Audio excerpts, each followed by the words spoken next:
Good afternoon, everyone. Paul Kelly here in Canberra with an update on the COVID-19 situation here. So just going through the numbers, first of all, another very good day in terms of the epidemiology of cases in Australia. Only one locally acquired case in the last 24 hours. And there were 16 cases altogether, the rest in hotel quarantine in those that had returned from overseas. Compare that with the rest of the world. What's happening in the rest of the world? 685,000 cases in the last 24 hours. 685,000 versus 16. And 16,000 deaths, more than 16,000 deaths around the world. So many countries much worse off than us at the moment. We've got 46 people in hospital, and I'll just to talk a little bit about hospitalisations. Almost all of those that are in hospital are there to isolate those cases from the rest of the community in a couple of states. That's their policy to do that, and so that's not necessarily a measure of disease severity. There's only one person in intensive care. We've seen in many countries in the world intensive care units and hospitals totally overwhelmed, leading to the building of temporary wards and so forth in many countries. So Australia is in a good position. Just related to that, we have a definition of a hotspot at the Commonwealth. This is mostly to relate to Commonwealth support to states, particularly in aged care. So there's a range of measures we put in place once the Commonwealth hotspot is declared. I've done that as Chief Medical Officer twice. Once was on the 18th of December in relation to the Northern Beaches LGA in Sydney. So today I'm revoking that hotspot definition on the basis of the fantastic work that's been done, of course mainly by the community in taking note of all the public health orders and the lockdown measures that have happened there over the last few weeks, but also to the tremendous work that's been done by the public health officials in New South Wales. So that hotspot is revoked.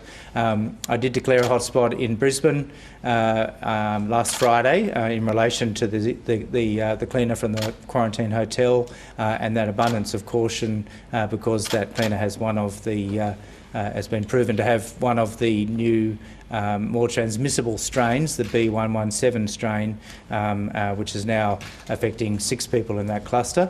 I would say in relation to that all of those cases are in isolation or quarantine. So 4 of those cases have come from overseas, the other 2 is the cleaner and her partner, but they are all isolated. The Queensland Health and Australia's most experienced Chief Health Officer, Jeanette Young, was talking about that earlier today, and we talked about it again at AHPPC in the last hour or so, and of course we're putting in any supports that Queensland Health needs to deal with that particular issue, and all of the Chief Health Officers in all of the states and territories are also standing by to assist. In an abundance of caution, and we totally accept and agree with Jeanette's view on this, Dr Young's view, that she will be contacting anyone who has been in that hotel during the period of concern, either staff or people that have arrived overseas, whilst they're working out how that UK strain, the B117 strain, may have spread between rooms and also to the cleaner. Once they're working through that, they will be asking anyone that's been in that hotel, either as staff or as people that have returned from overseas, to isolate and get tested, and then they'll be contacted by whichever public health authority of that state or territory they are in for further information and advice. The other news item of the day, I guess, is in relation to the AstraZeneca vaccine and our vaccine program more generally. I've just been part of a briefing to the press, and I see a couple of the people that were on that phone call are here in the room or online on the phone. So we gave a briefing about the vaccine strategy, and just to really be very clear about some of the claims that have been made by some people in relation to the AstraZeneca vaccine. So I just want to be very clear about that. What we know about the AstraZeneca vaccine, it's one of the 3 vaccines that have had published their interim results from their phase 3 clinical trials. That particular vaccine, the AstraZeneca vaccine, was published on the 8th of December. There is the article. I read it on the day that it was published. That was more than a month ago. And many underlines there you'll see. So I know that data well. Some people have been taking particular parts of that article and not reading the whole article, in my view, about how effective it is or isn't. So I just want to be very clear. The AstraZeneca vaccine has several reasons why it's very important for our vaccine strategy. Firstly, it's being made here in Australia. There will be enough vaccine very soon in Australia for Australians to be able to vaccinate any Australian who wants to be vaccinated against COVID-19 this year. The AstraZeneca is here. We don't need to queue for that. That is being made in CSL right now in Melbourne. Second of all, it is very effective against severe illness. It will save lives. By using this vaccine, we'll be able to protect a large proportion of the population in Australia, whoever wants to have that. We also have 10 million doses of the Pfizer vaccine. That will probably be the first to get the full tick from TGA. We expect that in very soon, within the next few weeks. And we'll be able to start our vaccine program with the Pfizer vaccine, as was announced by the Prime Minister last week. And so that Pfizer vaccine, very important. That's our priority groups. We'll be starting there with our quarantine workers, with our border workers, those at highest risk of exposure, as well as our healthcare workforce, our aged care workforce, and then moving into aged care itself as our most vulnerable Australians, the most vulnerable to severe illness. So I think I'll leave it there and ask for questions. Start with you first, Claire. Professor Kelly, 2 questions if I may. The first regarding vaccine hesitancy. To what extent is that a concern for yourself and medical officials, and what are the major risks in potentially pushing people away from getting a vaccine when it is approved? So yes, confidence is absolutely key here. We know that in vaccination programs broadly and in general, for many years Australians have been great. They've been great at taking up the offers of vaccination for our children and more widely in the population. And we know that confidence is absolutely key to that. There are some people that just don't believe in vaccination. We can't convince them that the anti-vaxxer group is as they are. We know that the majority of Australians are in favour of vaccination generally, and our surveys that we've done in relation to the COVID vaccine have been very positive in that regard. There is a group, though, in between those two extremes, if you like, where confidence is absolutely the most important thing. And that's what worries me about the coverage we've had today in relation to the AstraZeneca vaccine. People will be nervous, of course, and we need to give more information, and we're doing that.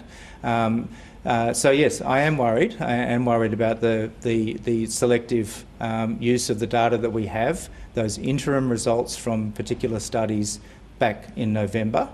And just to absolutely put it on the table today, that the TGA will go through all of the things they need to do, all of their usual checks and balances, and it's only when they have finished that full approval process that any vaccine will be available in Australia, including the AstraZeneca and the Pfizer vaccines. And so people should be confident about safety being our first priority, and efficacy being the second, and the quality of the vaccination of the vaccine production also being crucial. And we're working through all of the other issues around training our workforce, getting the logistics right, making sure the information is collected about who has had which vaccine, when and where, as well as any side effects that might happen as we roll this vaccine out. And if I may, sorry, just Queensland mentioned this morning that they would be bringing to AHPPC and new ideas to deal with the more virulent British strain of COVID after it spread in a hotel there. Are you able to elaborate on what idea was brought forward, or what the process might be for changing how we deal with hotel quarantine? So at National Cabinet last week, I was in the room when the Prime Minister and the Chief Ministers and Premiers of all the states talked about strengthening our arrivals process, and I would say an end-to-end approach to that, from before people leave another country to come to Australia. So the pre-flight testing concept there, and only people that are negative will be able to fly, right through safe flights in terms of infection prevention and control through that process on arrival in airports in Australia. And so mask wearing in particular will be compulsory in all airports, both domestic and international, in relation to that. But then the end-to-end in the quarantine process, the transport to the hotel, because we've seen transport workers a transport worker in New South Wales become positive in recent times, through the whole process of whilst people are in hotel quarantine, and we've seen those issues emerge this week in Queensland in relation to that, the cleaning process after people leave.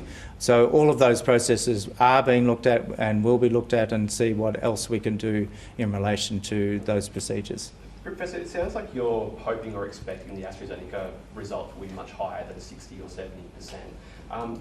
Could you actually explain, I guess, what the difference would be in general terms of a vaccine that has 70% efficacy versus one that has 95%? Are we talking about quite a significant difference in terms of like a health effect of how good it is, or is it kind of a choice between a very good vaccine and a very, very, very good one? So they're both good, so a couple of things I'd say there. The World Health Organisation, this was an agreement amongst experts that their bar that they wanted all COVID vaccines to exceed is 50%. So 62%, 70.4%, 90%, 94.5% and 95%. So that's all the percentages for AstraZeneca, and their two different ways of giving the vaccine, Pfizer and Moderna, are all above 50. So these are all very good vaccines in terms of efficacy for symptomatic illness. Now, all of the three vaccines that have so far published their data in peer-reviewed journals, so that's AstraZeneca, Pfizer and Moderna, all show a very similar effect against severe illness. Basically, they're all extremely good against protecting against severe illness and death. So that's why I say that lives will be saved by the AstraZeneca vaccine. I have no doubt about that. But in that interim between 70 and 95, how much, obviously that's 25%, but in terms of actual response, what does that mean? So that's to be determined. I'd say that we've got those results from the interim trials, and we will see how that works in the Australian context over this year. So we're in a very different phase in the pandemic, but one thing that is against us in a way is we've had so few cases in Australia, so there will be very few people with the immunity that comes from having had the illness. So in many ways Australia is at more risk from that point of view, so therefore it's more important to roll out as much vaccine as we can, as quickly as we can. And so that's actually the counterfactual here. It's not whether one is better than the other. What do we have available? We have the AstraZeneca available for the whole country in Australia. Why don't we have a contract to supply the Moderna vaccine? So we're continuing our conversations with Moderna and a range of companies, around a dozen companies, I believe, at the moment we're in active negotiations with, and we are open to get more vaccine. But shouldn't we have that now, though? Wouldn't it be better to have a contract with Moderna in place like we have with Pfizer? We can't manufacture an mRNA vaccine in Australia. We can't make them here. We're reliant on overseas supply. Shouldn't we have a contract with Moderna in place now, given it's the other promising candidate? It's a very promising candidate. David, I'd put it to you that a contract takes two parties to sign. Were they not willing to share any of their supply with Australia? We have continued conversations with Moderna, but it needs their agreement to sign such a contract. I'll leave it there. A lot of these issues are commercial in confidence, and I can't really talk to them. And what about Johnson & Johnson, which is another possibility? Were they unwilling to make anything available to Australia? So Johnson & Johnson have applied for a provisional designation, and so they're going through the pathway for approval in Australia. In terms of contracts of pre-purchasing agreements, again, I'm not at liberty to talk in details, but there were issues that we were not able to agree on with Johnson & Johnson, which was mainly in their court. But, sorry, that they did not have enough supply for us? It wasn't a supply matter, but I can't talk in more detail about that. But we were unable to reach agreement with Johnson & Johnson. Is that still in negotiation, or is that sort of off the table here? That's off the table at the moment, yeah. you mentioned about, I guess, the selective reading of data. Hmm. The people who have raised these concerns are not crackpots, conspiracy theorists, they're not even coalition backbenchers, for instance. They're doctors, they're scientists, there's some people in this field. What do you say to them for putting it out there? You know, when people like Raina McIntyre, who, for instance, and not to single her out, but she's become a very high-profile person in this debate, when they talk about these things, people believe them. What do you sort of say to sort of come up against that sort of view? Sure. Yeah. So I've known Raina for many, many years. We've been close colleagues over time. We have had our disagreements in relation to the way that these things should work, and she's entitled to her views. We have the main group that is advising the government on this is the ATAGI group. It's the Australian Technical Advisory Group on Immunisation. That's been present for many, many years, not just for COVID vaccine, but for all vaccines and all immunisation programs. They're the ones that are responsible for writing the Australian guidelines on immunisation. They are hand-picked experts who advise the Minister for Health. Many of those are prominent people you will have also heard of, Alan Cheng being probably one of the more prominent ones, who is the co-chair of that committee. So they're our experts. They've been involved with all of the information around the vaccines right throughout. We have another group called SciTag, which is the Scientific and Industry Technical Advisory Group. That's been specifically formed for the COVID vaccines because of the complexity of all of these matters that we're discussing today. They are also very helpful with their opinions and so forth. Both of those groups have been absolutely key in the advice to government about the pre-purchasing agreements and other elements of the vaccine rollout. And so those are the ones that we rely on, and I would suggest that people listen to those experts. Can I follow up on Andrew's question? I write for the Sydney Morning Herald and The Age. We wrote the story today about questions over the AstraZeneca vaccine. I'm proud to work for those two papers. Our stories clearly said that the vaccine works and clearly said that the vaccine is safe. But the question is about whether its efficacy rate is as good as the Pfizer vaccine. Now, isn't there a fair public debate to be had about whether one vaccine is a better option than another? It is, if the option was we could have one or the other soon enough to make a difference. So I'll say to you that we've had so few cases in Australia over the last year compared with many other countries that we are essentially completely non-immune. So the choice is not whether one is better than the other, it's which one is available to give the maximum rollout of vaccine to save lives and to protect lives this year. And the answer to that is the one we can make here. As you've mentioned already, we don't have the ability to make mRNA vaccine onshore. We have made the ability to make the AstraZeneca vaccine as a different version of essentially getting to the same endpoint. We've got that through CSL, so we have those doses onshore. We're not in any queue for those. I'll just go to the phone. You've been very patient. So Daniel Sutton first from Channel 10.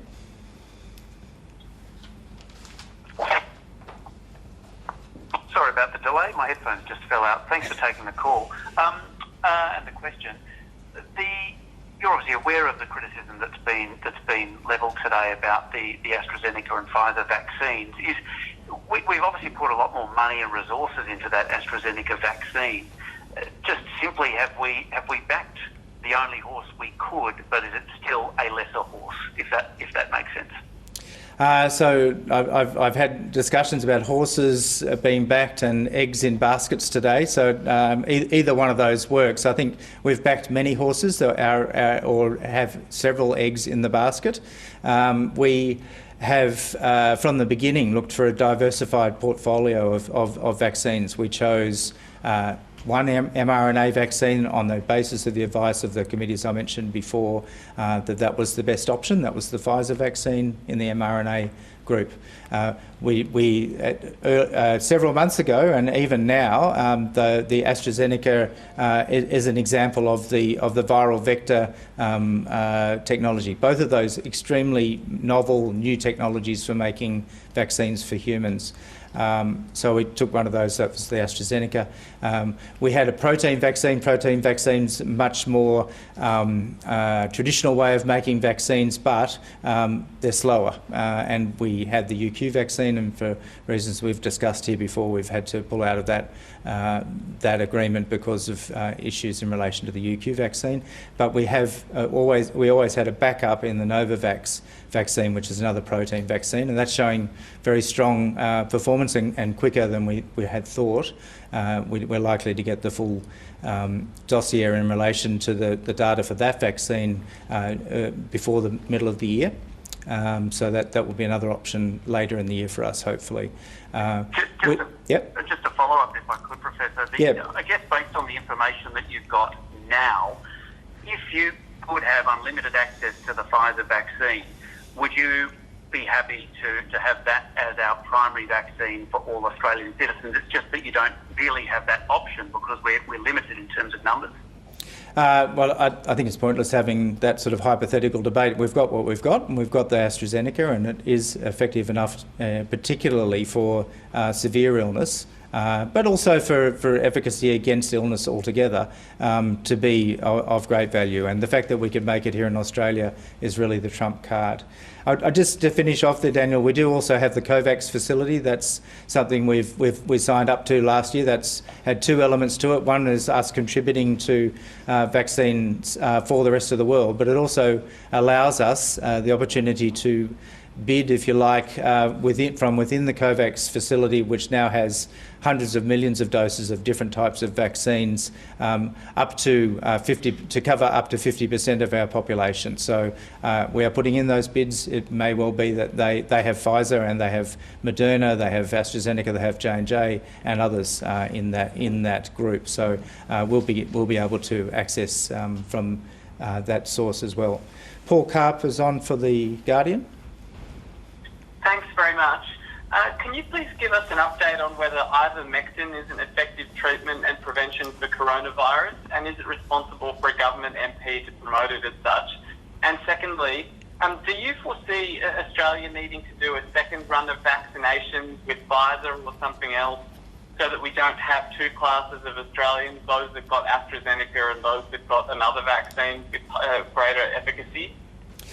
So to do the last one first, we are embarking on a long-term journey in relation to vaccination against COVID. We have no evidence yet about how long any of the vaccines, including the Pfizer and Moderna vaccine, last in terms of immunity. The main reason for that is they're brand new vaccines, and we haven't had the follow-up data that we would normally have in relation to that. I don't know how long these ones will last. Any of the vaccines that we have in our portfolio. What I'll say is that there is also no evidence that you cannot. Too many negatives there.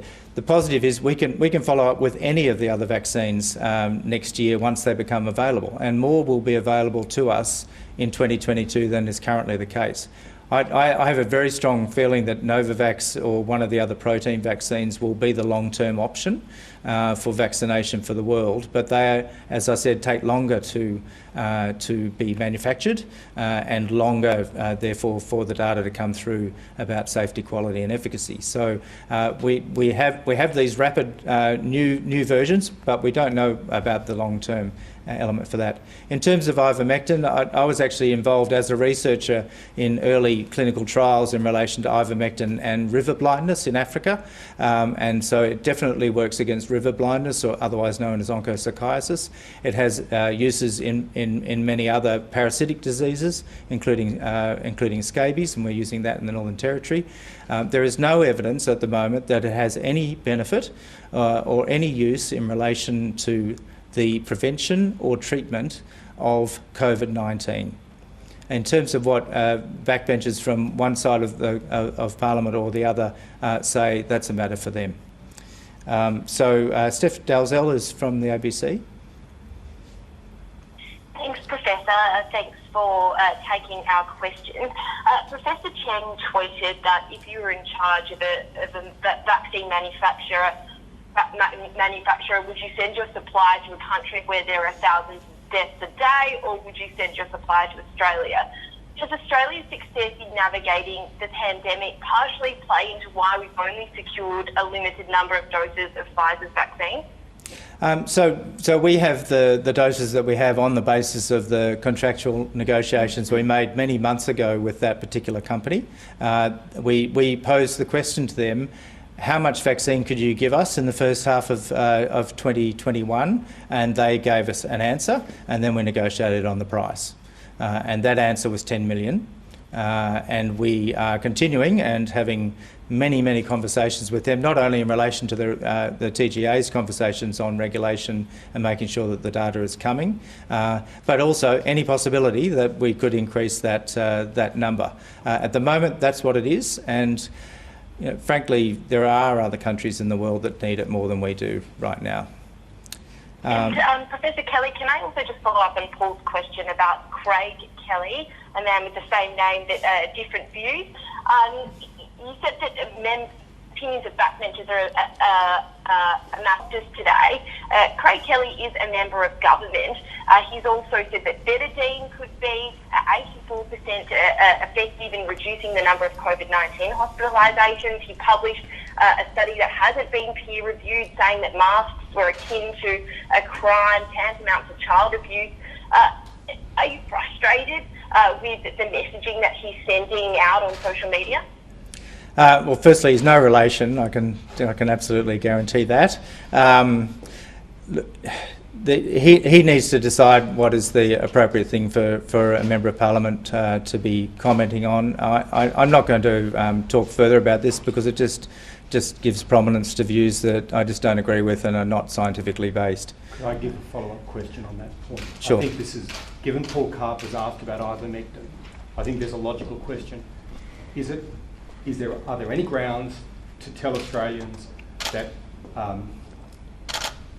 hydroxychloroquine is a viable treatment for COVID-19? So there have been many studies in the use of hydroxychloroquine, and in fact early on there was some hope in terms of that, and there were some small studies done for treatment in France. But subsequently there have been many studies on hydroxychloroquine for both treatment and for prevention of COVID-19, and at this point there is no evidence that it is useful for either of those things. I'll just go to Natasha Robinson from The Australian. Thank you, Professor Kelly. Just in relation to the supply of the Pfizer vaccine, why is it that the EU, given that Pfizer are doubling their production and the EU just negotiated 300 million extra doses for themselves, why is it that Australia can't get more doses of Pfizer? It does seem that other countries are currently getting more when they're negotiating with Pfizer. So, as I said, we're in virtually constant discussion with Pfizer. If there were more doses available to us, then we would look into whether that was a feasible option for us to get more. So far, that is not the case. I'd put it to you that the EU has also pre-purchased 400 million doses of AstraZeneca. The US has pre-purchased 300 million doses of AstraZeneca, and the UK 100 million doses of AstraZeneca. So we're not an outlier there. Brazil, similarly, hundreds of millions of doses have been pre-purchased. Many other countries right throughout the world have done that, and in the UK, AstraZeneca is being used. So back to the previous point about what can be used in this case. AstraZeneca has its place. It will save lives, and we have plenty of it here, plenty to give 2 doses to the entire population of Australia during 2021. But why is it that other countries can get more but we can't? I don't have an answer to that, I'm sorry. And I think I'm going to have to leave it there. Thanks very much for your interest.